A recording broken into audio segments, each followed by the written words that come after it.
Dead towns of the James River Valley. Abandoned communities of a past era. What is the meaning of dead towns? Well, they were once thriving town communities that has been completely abandoned, as in many of the old mining communities are now ghost towns. This idiom implies that there are no living people left in the vicinity. However, these so-called dead towns in the areas of my focus are still occupied by residents. Usually situated in that location, categorized as unincorporated communities, after industry has long left the area. What remains is a shell of a town or village that grew around the industry, once prominent in their heyday.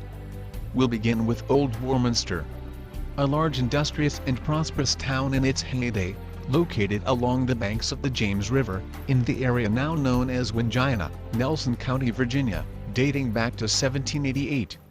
Nathaniel Francis Cabell, of Old Warminster, stated in his diary, that during this time frame, the frontiers were generally large, and so continued until the progress of large survey and settlement called for subdivision, when other settlements were successfully carved out of, or lopped off, from the original. The more eligible lands at first were taken up by patent. I'll need to add an anecdote here as well. This definition of a dead town of the past doesn't necessarily describe today's small towns. Folks of today enjoy instant access to automobiles and air travel to experience mobility, along with product purchasing power at your fingertips via instant internet access.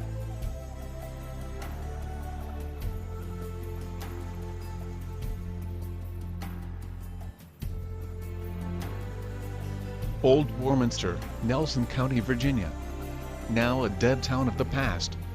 Founded by Dr. William Cabell, of England, who patented over 40,000 acres, established his plantation estate in 1788 on the Swan Creek, near the banks of the James River, which over time grew to the size of a large town community.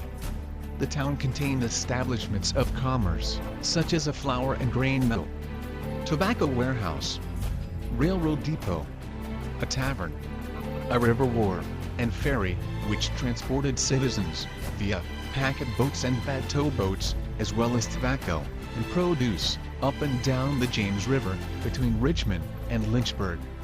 New Glasgow, in Amherst County, became a main river port. Nestled inside this rapidly growing town were also smaller hamlets or hollows, owned by the son of the old doctor.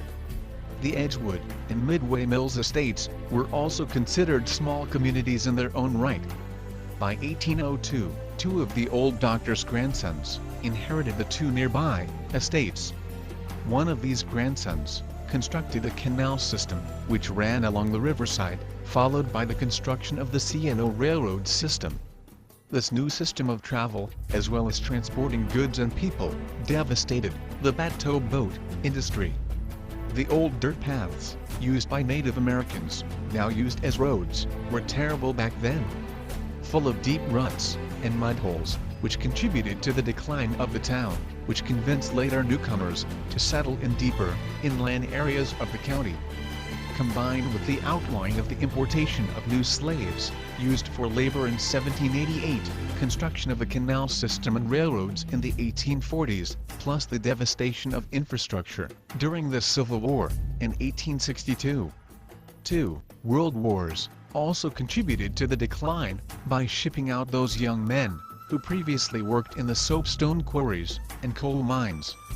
The town of Old Warminster simply ceased to exist, as they knew it, by the mid-1940s.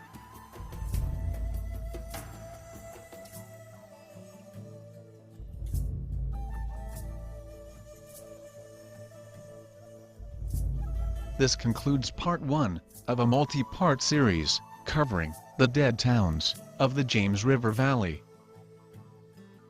Stay tuned for more